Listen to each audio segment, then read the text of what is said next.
ధన్యవాదాలు అధ్యక్ష. Opposition party ఎల్వైపీ గారికి, ఇక్కడున్న మినిస్టర్స్, గౌరవ హోమ్ మినిస్టర్ గారు అందరికీ కూడా కృతజ్ఞతలు. అధ్యక్ష, డిలేడ్ జస్టిస్ ఇవాళ మనకున్న డేటా ప్రకారం భారతదేశంలో 3,30,00,000 కేసులు ఇంకా పెండింగ్లో ఉన్నాయి. ఆంధ్రప్రదేశ్లోనే 1,00,000కు పైగా కేసులు పెండింగ్లో ఉన్నాయి. డిస్ట్రిక్ట్ కోర్ట్స్లో, సబార్డినేట్ కోర్ట్స్లో 75% కేసులు సంవత్సరానికి పైగా, అలాగే 30% కేసులు 3 ఏళ్లకు పైగా సాగుతూనే ఉన్నాయి. దీన్ని కేవలం mere డేటా కింద మనం చూడలేము అధ్యక్ష. ఎందుకంటే ఏ వ్యక్తి తప్పు చేయకపోయినా అన్యాయంగా కేసులు పెట్టబడి తనకి న్యాయం చేయమని కోర్టు మెట్లు ఎక్కినప్పుడు అతనికి సరైన సమయానికి న్యాయం అందించలేకపోతే అతన్ని మనం విక్టిమైజ్ చేస్తున్నాడు.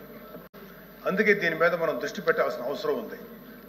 గుంటూరు జిల్లాలో ఎగ్జాంపుల్ అధ్యక్ష, గుంటూరు జిల్లాలో రోజు కూలీ చేసుకునే ఒక సామాన్యుడు ఒక దొంగతనం కేసులో అరెస్ట్ అయితే తనకి లాయర్ని పెట్టుకునే స్తోమత లేక ఆ కేసులో కోర్టులో 6 సంవత్సరాల పాటు జైల్లో ఉండాల్సి వచ్చింది. చివరికి అతను ఏ తప్పు చేయలేదని కోర్టు తీర్పిచ్చింది. సో ఈ 6 సంవత్సరాలు మనం అతనికి ఎలా కాంపెన్సేట్ చేయగలుగుతాం అధ్యక్ష? దీనికి తోడు పొలిటికల్ వెండెట్టాతో పెట్టే కేసులు, ఇది కేవలం ఒక పార్టీకి కన్ఫైన్ చేయట్లేదు అధ్యక్ష. రాజకీయ కక్షతో మన జ్యుడిషియల్ సిస్టమ్ని అధికారంలో ఉన్న కొంతమంది వాళ్ళ కన్వీనియన్స్ కోసం వాడుకుంటే లాని వెపనైజ్ చేస్తే చాలామంది నిర్దోషులకి వాళ్ళ కెరీర్లో ఒక బ్లాక్ మార్క్గా మిగిలిపోతుంది. ఉద్యోగాలు, ప్రభుత్వ ఉద్యోగాలు అప్లై చేసుకోలేరు. ప్రైవేట్ సంస్థల్లో ఉద్యోగాలు అప్లై చేస్తే బ్యాక్గ్రౌండ్ చెక్లో ఫెయిల్ అయిపోతున్నారు. పాస్పోర్ట్ సీజ్ చేసినప్పుడు పాస్పోర్ట్లు కనుక సీజ్ చేసే పరిస్థితుల్లో అక్కడ కూడా వాళ్ళని హోల్డ్లో పెట్టేస్తారు. అలాగే సీజ్ అయిన పాస్పోర్ట్ ల్యాప్స్ అయ్యి విదేశాల్లోకి వెళ్లాల్సిన వాళ్ళు కానీ, వాళ్ళ తల్లిదండ్రులని, వాళ్ళ పెద్దవాళ్ళని కొన్ని ట్రీట్మెంట్స్ కోసం విదేశాలు తీసుకెళ్లవలసిన వాళ్ళు కానీ వాళ్ళ పాస్పోర్ట్ సీజ్ చేయడం వల్ల చాలా ఇబ్బందులు పడుతున్నారు అధ్యక్ష. వీళ్ళకి జరిగే నష్టాన్ని మనం కాంపెన్సేట్ చేయలేం. Just because they are political involved we cannot make them scapegoats. ఇలాంటి ఫ్యాబ్రికేటెడ్ కేసుల వల్ల చాలా సమస్యలు ఉన్నాయి అధ్యక్ష. ఇలాంటి ఫ్యాబ్రికేటెడ్ కేసెస్ వల్ల జెన్యూన్గా విచారించాల్సిన కేసెస్కి ప్రయారిటీ ఇవ్వలేము అధ్యక్ష.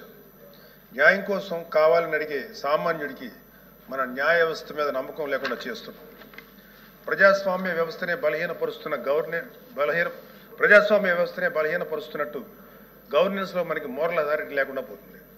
సో అందుకే మనందరం పాలసీ పరంగా ఇలాంటి పొలిటికల్ ఫ్యాబ్రికేటెడ్ కేసుల్ని ఎదుర్కోవాల్సిన అవసరం ఉంది. ఇలాంటి తప్పుడు కేసులు పెరుగుతూ పోతున్నప్పుడు మనం చూస్తూ కూర్చుంటే మనం కేవలం అమాయకులు పనిష్ చేస్తున్నట్టే కాదు అధ్యక్ష, మన న్యాయ వ్యవస్థ తాలూకు శాంక్టిటీని కూడా డిస్ట్రాయ్ చేస్తున్నట్టు.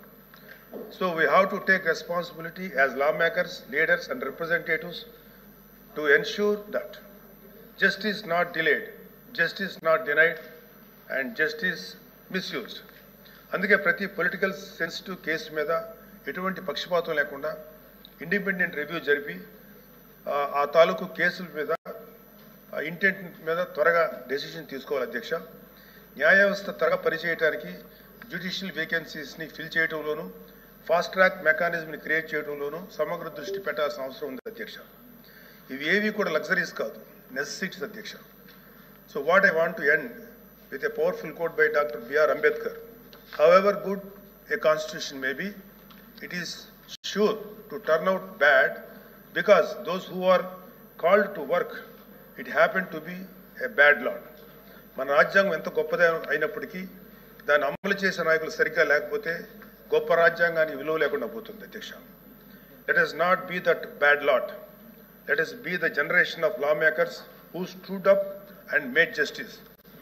Not just a word inscribed in our constitution, but a living reality for every citizen of Andhra Pradesh. Adhyaksha, thank you very much. Mantri garu, sir, signatories kaadu.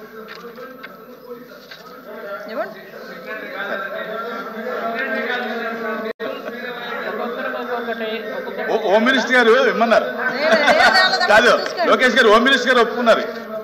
Sir, 1 minute.